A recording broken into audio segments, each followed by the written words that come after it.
had an intelligence report that the ship that the ship has ammunition on it, and the soldiers are also boarded on it. That's why when the That is not mentioned in your case. Counsel, we understand that your limitations of not going beyond the facts of the given case, and you certainly cannot create new facts for us. Do you have any law, precedents, or decisions to support your argument? Your Honor, the attack could be reckless if the attack was on a civilian ship, but the attack was not directed towards the civilian ship. Just because there were 30 people who were in civil dress does not justify that those 30 people were civilians. Before attack, you had no knowledge of whether they are civilian or not. You have no confirmation of militant as well. So I am trying to say, when you are in doubt as to the people, then Article 50 says every doubtful man has to be considered as a civilian. Okay, and as you said, you have seen some unusual movements. People of Serawi and then presence of Ari. Don't you think while hitting them on the shore rather than in the middle of sea, you have taken unreasonable threat of killing civilians? Unreasonable, negligent, recklessness.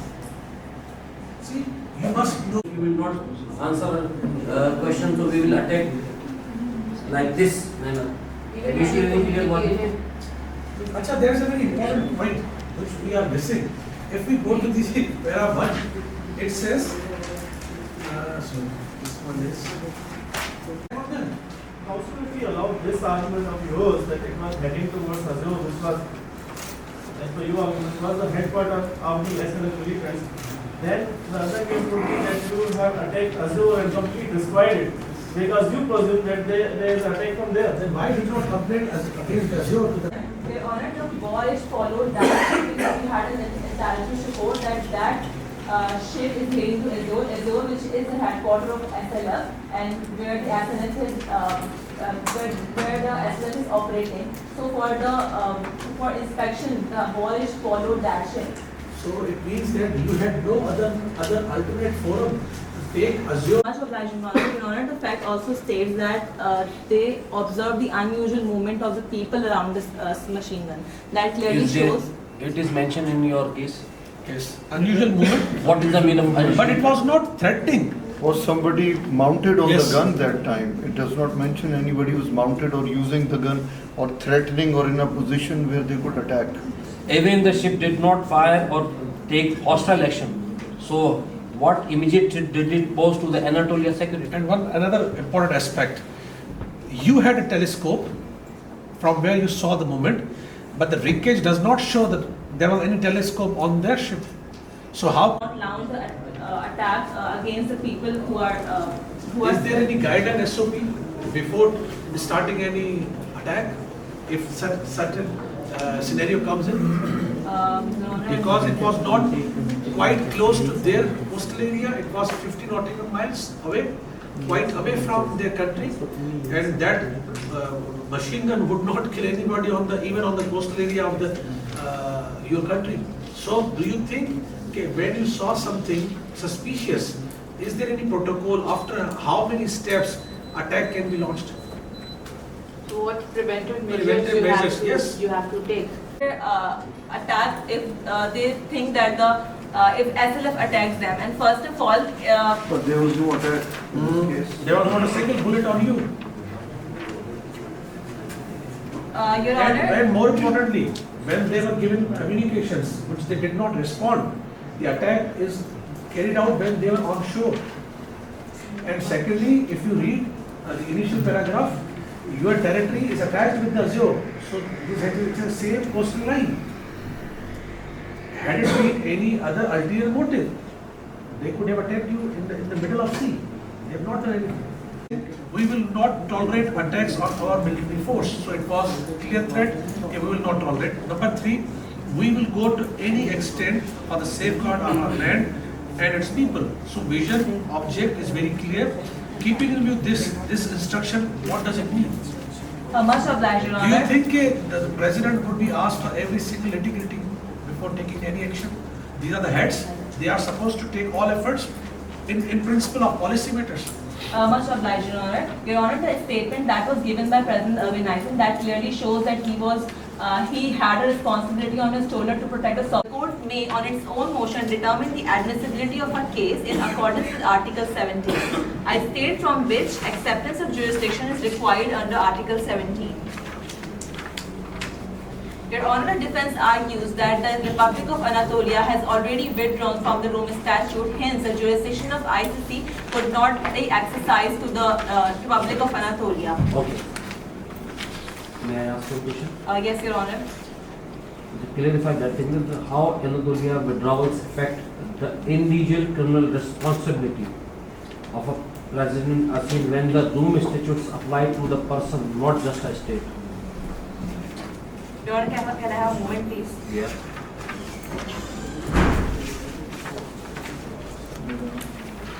Bench, am I audible enough?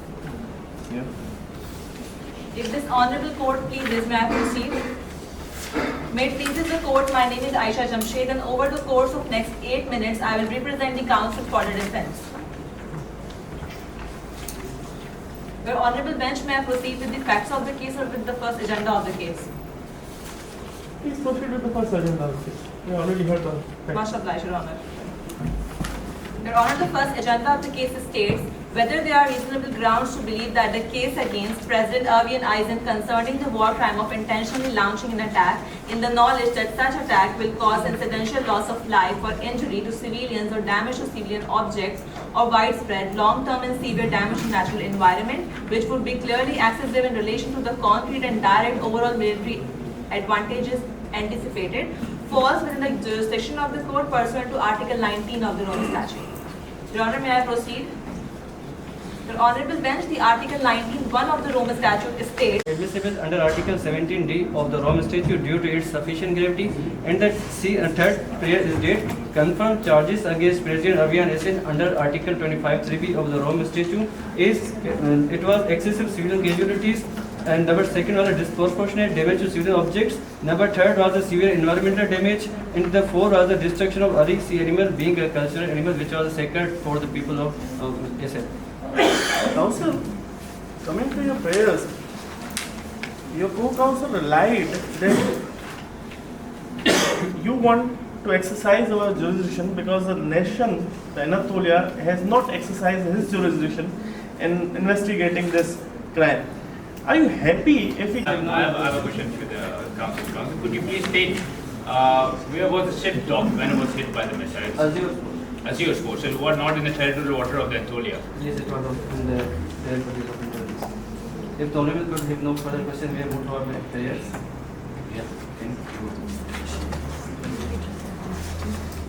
The prosecution here humbly submits having presented all arguments, I would like to say my first period date is confirmed jurisdiction over the case invaded to the water. Today, you are relying on a single attack. You are relying on a single attack that was made on the ship by 2 missiles. How can you attach this liability to the president? Yes, Your Excellency, I am attaching this liability to the president because the president was superior authority. He was a commander, and the naval admiral was subordinate to him. Thank you. Council meetings में जाना ये सारी convene करना तो is a norm that happens in institutions. I mean, how are you imputing intention in this? That's our statement. Much of them, Your Excellency. I would like to I will request for the time so I can conclude and go further. Please come up in 1 minute. Thank you. Because first of all, तो इस हिसाब से तो फिर आपने article 28 में आना चाहिए था. much of the Your You're Excellency. shifting the criminal responsibility from the president to the commanders and the what do you call it? And other superiors. Much of the Am I correct in understanding that? Your Excellency, I am not shifting the criminal responsibility of President to naval admiral. I am just contending here that the subordinate it was the naval admiral who was the subordinate to President because the superior authority was in the hands of the President. Yes, sir. If the Honorable Court have no any question regarding my first element, we have moved towards. Can you give me a single reasonable ground that President was micromanaging everything? Yes, Your Excellency. It was President Yasin who adopted stringent measures to suppress dissent by SLF, and it was the SLF who were demanding for that defend since for decades. So President Yasin adopted first stringent measures to suppress dissent by SLF, including military operations and sweeping security laws. It was the President who started the operations and initiated the military campaign and sent the admiral and naval army and made the war in ship and went into the waters of Anatolia, and they started first this all. The attack launch. There were grounds to believe that President Arvian Yasin is criminally responsible for the war crime under Article 25(3)(b) of the Rome Statute. The Article 25(3)(b) of the Rome Statute clearly states that and there are two elements. The first one is the order, and the second one is the soliciting or induces to someone to commit a crime. Argument number one is individual criminal responsibility under Article 25(3)(b). In accordance to Article 25(3)(b) of the Rome Statute, a person shall be criminally responsible and liable for the punishment of a crime within the jurisdiction of the court if that person orders, solicits, or induces the commission of such a crime which in fact occurs or is attempted. This is the element to establish individual criminal responsibility under Article 25(3)(b) of the Rome Statute. Two elements are necessary to establish liability in the prosecution case. I will argue the issue number third, that is whether there are reasonable grounds.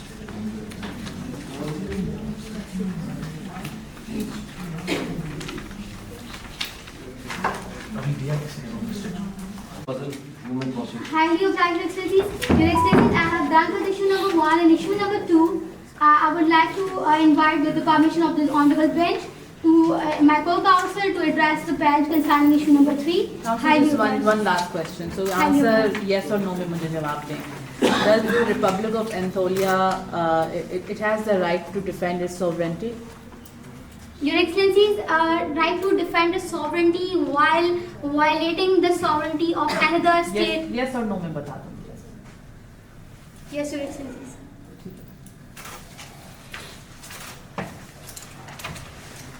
The Azov should have knowledge that there is a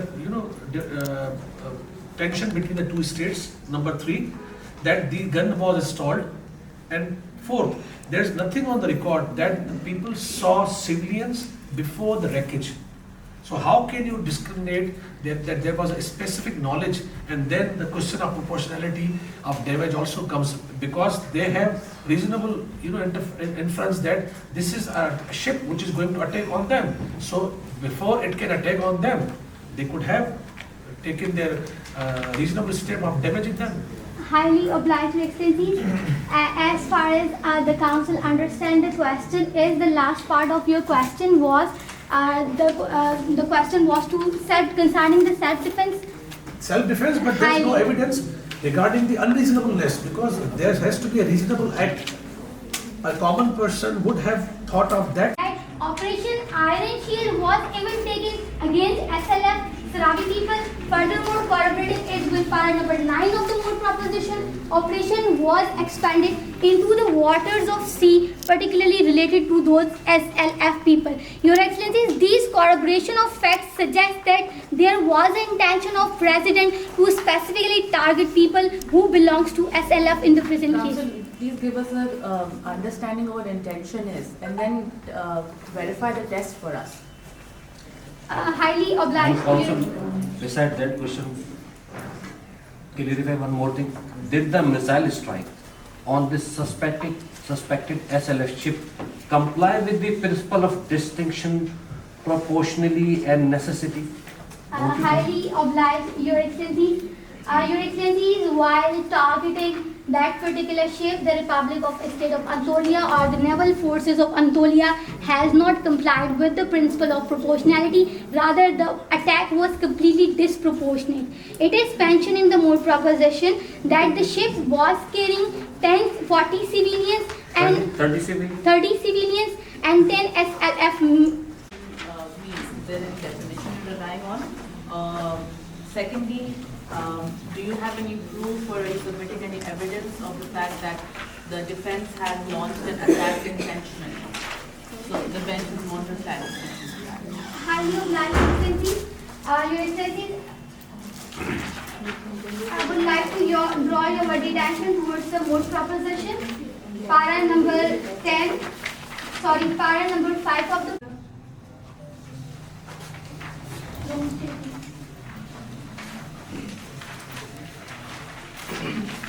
It talks about the war crimes that have been committed. highly obliged. After cases can be fought. Yes, Your Excellencies. Highly obliged, Your Excellencies. Sorry, Your Excellencies, the council cannot possess the copy of Roman schedule. It was Only then the court can exercise its jurisdiction over it. And your case of fact clearly say that the state of Anatolia has already withdrawn from the Roman statute. Please explain. highly obliged, Your Excellencies. Your Excellencies, in the present case, I am referring Article 127 of the Rome Statute, which has been provided to the bench by my researcher. Article 127, clause number 1 says, the withdrawal shall effect after 1 year of the date of receipt of notification.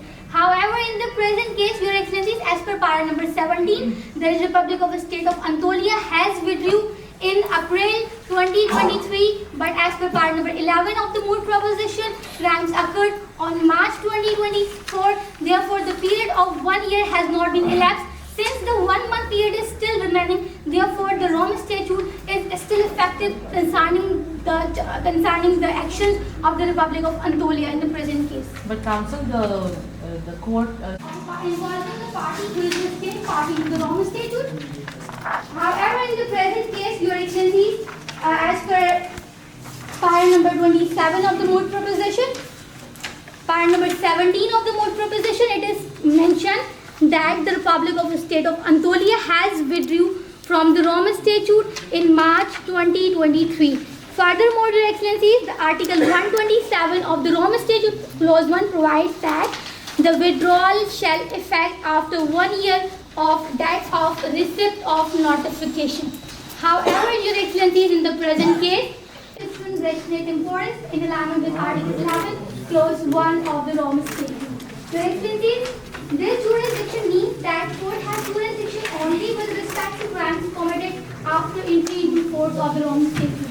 However, Your Excellencies, if I draw your attention towards the proposition, para number 11, it is mentioned that attack occurred on March 2024 and the Roman Statute came into force on 2002. Since the attack occurred after come into force of the Roman Statute, therefore it's that this court has jurisdiction pursuant to Article 19 of the Roman Statute.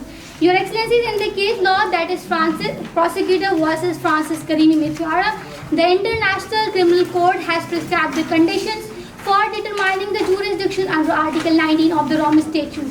These conditions are subject matter jurisdiction in alignment with Article 5 of the Rome Statute, in alignment with Article 11 of the time frame, jurisdiction ratione temporae, and in criteria with Article 12 of the Rome Statute. Your Excellencies, as far as jurisdiction subject materia is concerned, Article 5, Clause 1 of the Rome Statute says the court has jurisdiction with respect to certain crimes. That crimes are war crime, crime of genocide, crime against humanity, the crime of aggression. The present crime is falling within the ambit of Article 8, Clause 2b(4) of the Rome Statute. Therefore, we submit before this Honorable Court that subject materia jurisdiction is fulfilled in the present case. Please start with the defense. Highly obliged, Your Excellencies. Your Excellencies, the entire facts of the moot problem are revolving around the dispute between the State of Anatolia and SLF Sahrawi Liberation Front. As per para number 5 of the moot proposition, the President of the State of Anatolia has taken stringent measures against SLF Sahrawi Liberation Front. As per para number 6 of the moot proposition, the President of the State of Anatolia has convened a meeting with high military officials and started Operation Iron Shield against SLF. Furthermore, Your Excellencies, as per para number 9 of the moot proposition, the operation was further expanded to the waters of Anatolia on November 2023. Moreover, Your Excellencies, as per para number 11 of the moot proposition, the war age belonging to the State of Anatolia has launched 2 missiles on the ship docked on the port of the State of Azure. Consequently, Your Excellencies, as per para number 12 of the moot proposition, 40 people were died due to that missile attack. Out of whom 30 people were civilians. Moreover, Your Excellencies, the Arhi creature which was scarred to the Saravi people were also extinguished in that attack carried by the army of the state of Anatolia, and we, being the Council of Prosecution, are here before the International Criminal Court for grave violation of international humanitarian law. Your Excellencies, should I move forward towards my pleadings? Highly obliged, Your Excellencies.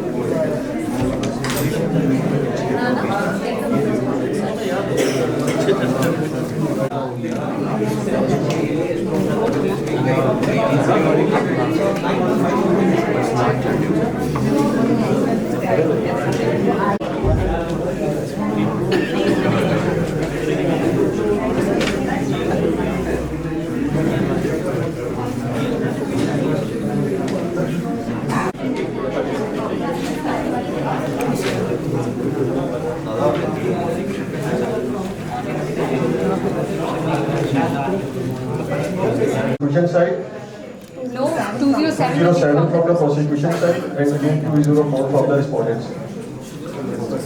Thank you.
Highly obliged, Your Excellencies. Your Excellencies, the entire facts of the moot problem are revolving around the dispute between the state of Anatolia and SLF Sarawi Liberation Front. As per para number 5 of the moot proposition, the President of the state of Anatolia has taken stringent measures against SLF Slavi Liberation Front. As per para number 6 of the moot proposition, the President of the state of Anatolia has convened a meeting with high military officials and started Operation Iron Shield against SLF. Furthermore, Your Excellencies, as per para number 9 of the moot proposition, the operation was further expanded to the waters of Anatolia on November 2023. Moreover, Your Excellencies, as per para number 11 of the moot proposition, the war age belonging to the state of Anatolia has launched 2 missiles on the ship docked on the port of the state of Azure. Consequently, Your Excellencies, as per para number 12 of the moot proposition, 40 people were died due to that missile attack. Out of whom 30 people were civilians. Moreover, Your Excellencies, the Arhi creature which was scarred to the Saravi people were also extinguished in that attack carried by the army of the state of Anatolia, and we, being the Council of Prosecution, are here before the International Criminal Court for grave violation of international humanitarian law. Your Excellencies, should I move forward towards my pleadings? Highly obliged, Your Excellencies. That this court has jurisdiction pursuant to Article 19 of the Rome Statute. Your Excellencies, in the case law, that is Prosecutor versus Francis Karimi Mithara, the International Criminal Court has prescribed the conditions for determining the jurisdiction under Article 19 of the Rome Statute. These conditions are subject matter jurisdiction in alignment with Article 5 of the Rome Statute, in alignment with Article 11 of the time frame, jurisdiction ratione temporae, and in criteria with Article 12 of the Rome Statute. Your Excellencies, as far as jurisdiction subject materia is concerned, Article 5, Clause 1 of the Rome Statute says the court has jurisdiction with respect to certain crimes. That crimes are war crime, crime of genocide, crime against humanity, the crime of aggression. The present crime is falling within the ambit of Article 8, Clause 2, B, 4 of the Rome Statute. Therefore, we submit before this honorable court that subject material jurisdiction is fulfilled in the present case. Resonate importance in alignment with Article 11, Clause 1 of the Rome Statute. Your Excellencies, this jurisdiction means that court has jurisdiction only with respect to crimes committed after entry into force of the Rome Statute.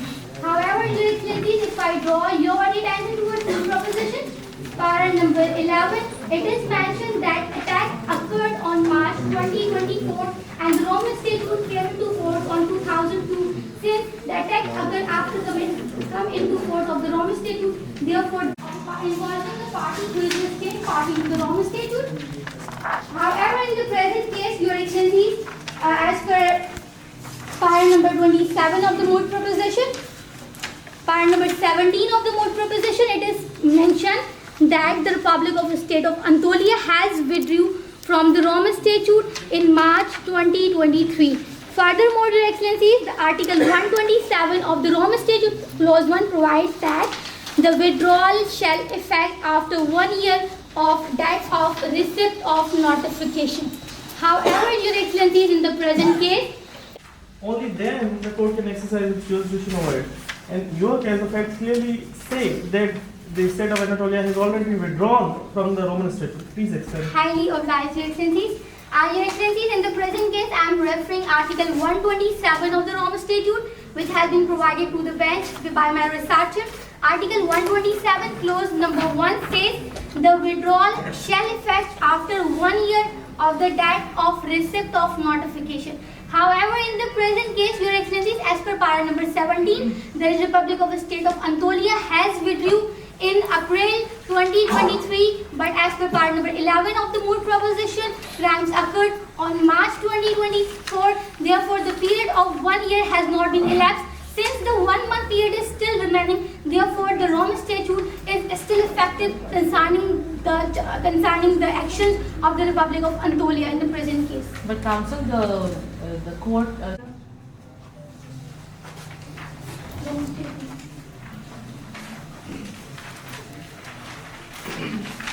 It talks about the war crimes that have been committed. Highly obliged. After cases can the court.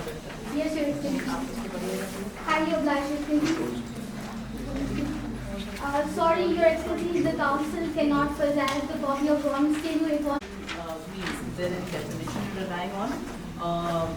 Secondly, do you have any proof or are you submitting any evidence of the fact that the defense has launched an attack intentionally? So the bench would want to clarify. highly obliged, Your Excellency. Your Excellency, I would like to draw your attention towards the moot proposition. Para number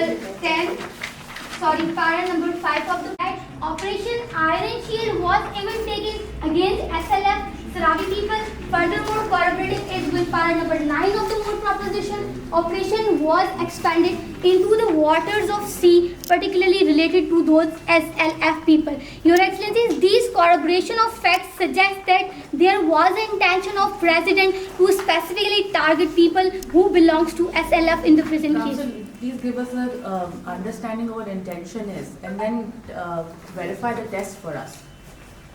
Highly obliged. Also, beside that question, clarify one more thing. Did the missile strike on this suspected SLF ship comply with the principle of distinction, proportionally and necessity? Highly obliged, Your Excellencies. Your Excellencies, while targeting that particular ship, the Republic of the State of Anatolia or the naval forces of Anatolia has not complied with the principle of proportionality. Rather, the attack was completely disproportionate. It is mentioned in the moot proposition that the ship was carrying 40 civilians and 30 civilians? 30 civilians and 10 SLF.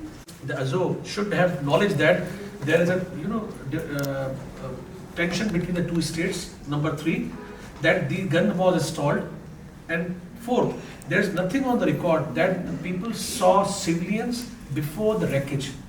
So how can you discriminate that there was a specific knowledge, and then the question of proportionality of damage also comes, because they have reasonable, inference that this is a ship which is going to attack on them. So before it can attack on them, they could have taken their reasonable step of damaging them. Highly obliged, Your Excellencies.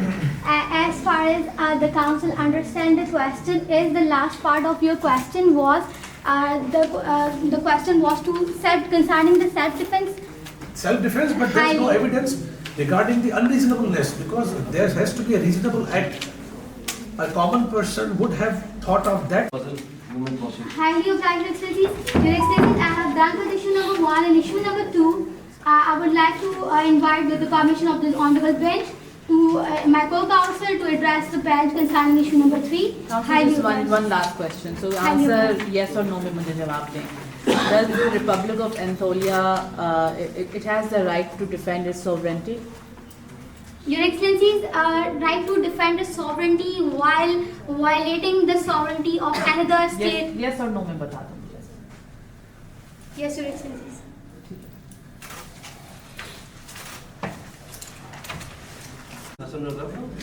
In the prosecution case, I will argue the issue number 3rd, that is whether there are reasonable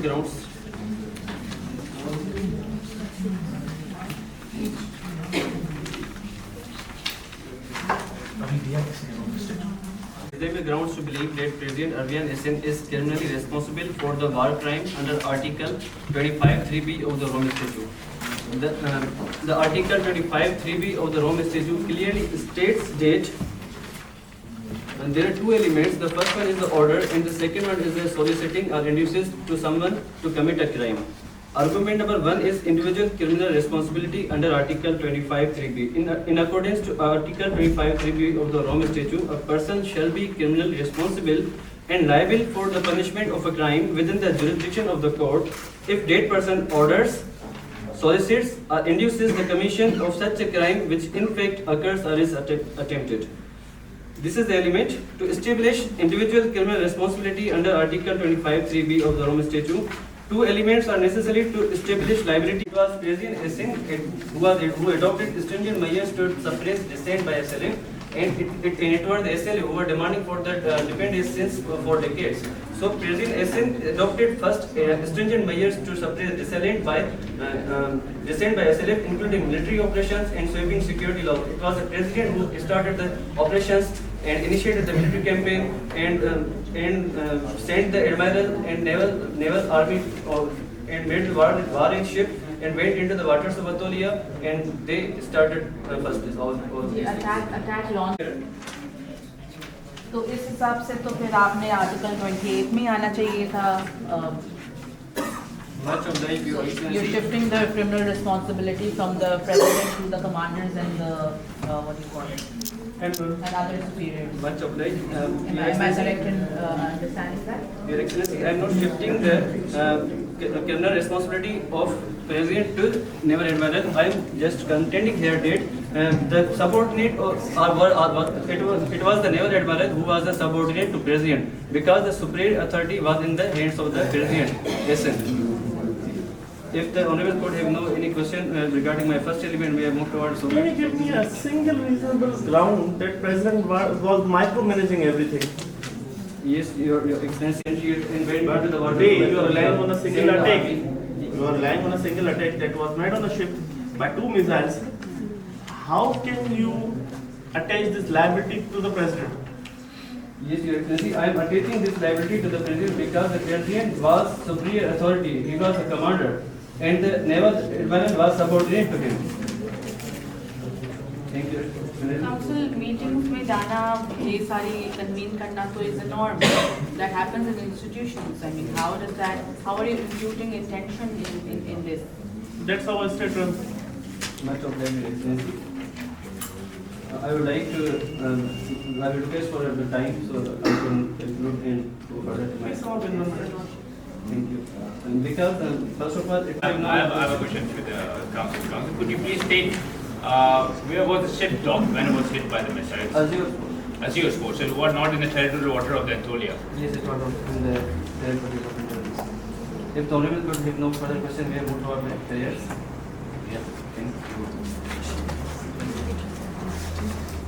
The prosecution here humbly submits case. Having presented all arguments, I would like to say my first period it is confirmed jurisdiction over the case admissible under Article 17D of the Rome Statute due to its sufficient gravity, and that third prayer is date confirmed charges against President Avian Hussein under Article 25(3)(b) of the Rome Statute is it was excessive civilian casualties.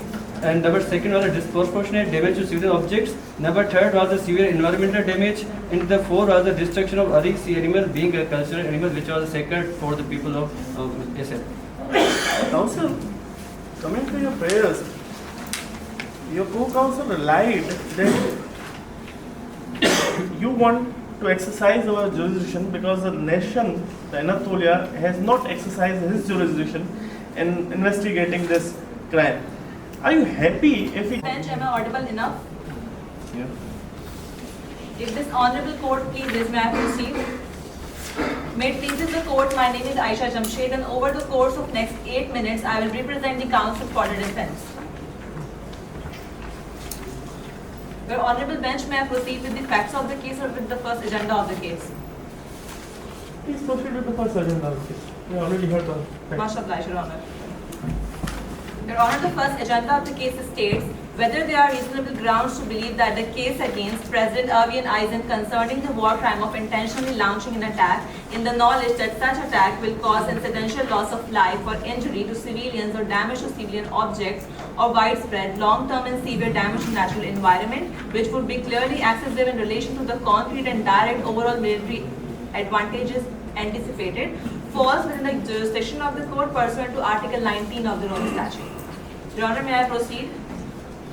Your Honorable Bench, the Article 19(1) of the Rome Statute states the court may, on its own motion, determine the admissibility of a case in accordance with Article 17.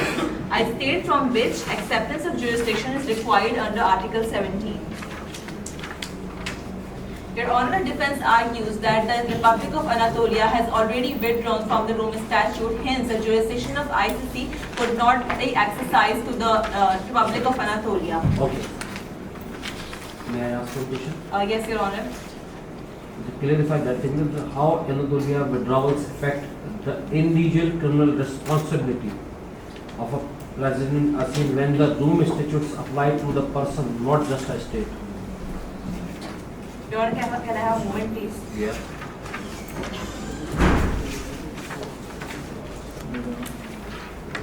We will not tolerate attacks on our military force. So it was a clear threat, we will not tolerate. Number 3, we will go to any extent for the safeguard of our land and its people. So vision, object is very clear.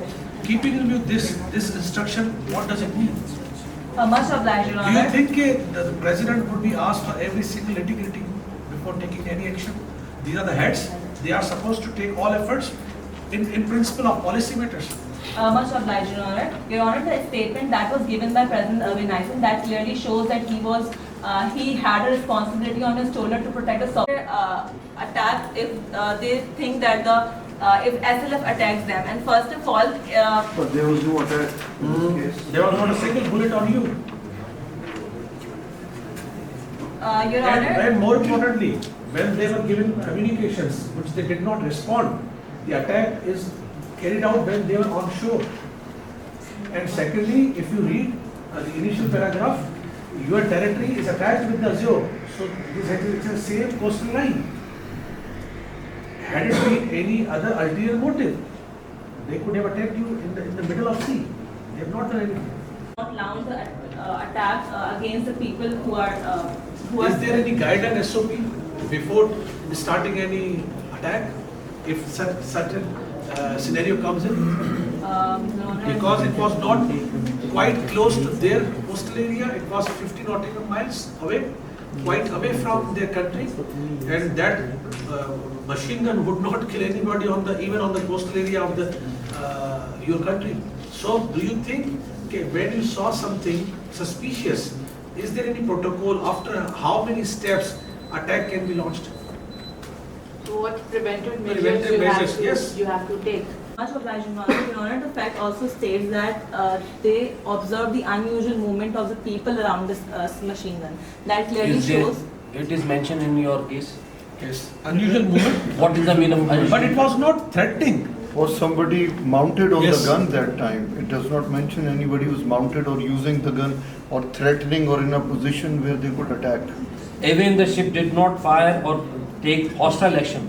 So, what immediate threat did it pose to the Anatolia security? And another important aspect, you had a telescope from where you saw the movement, but the wreckage does not show that there was any telescope on their ship. So how?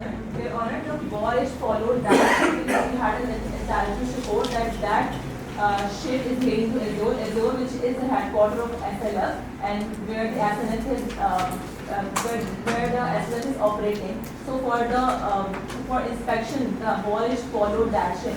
So it means that you had no other alternate forum to take Azure on them.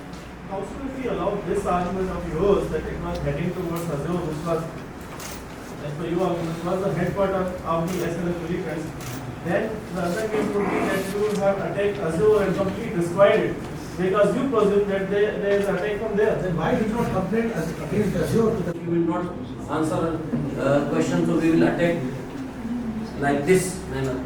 Have you seen anything here, what? Acha, there's a very important point which we are missing. If we go to the para 1, it says, so this one is people of Seravi and then presence of Ari.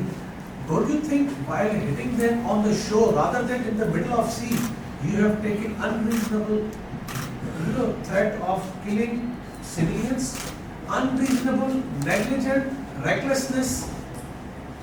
See, you must know. Your Honor, the attack could be reckless if the attack was on a civilian ship, but the attack was not directed towards a civilian ship. Just because there were 30 people who were in civil dress does not justify that those 30 people were civilians. Before attack, you had no knowledge of whether they are civilian or not.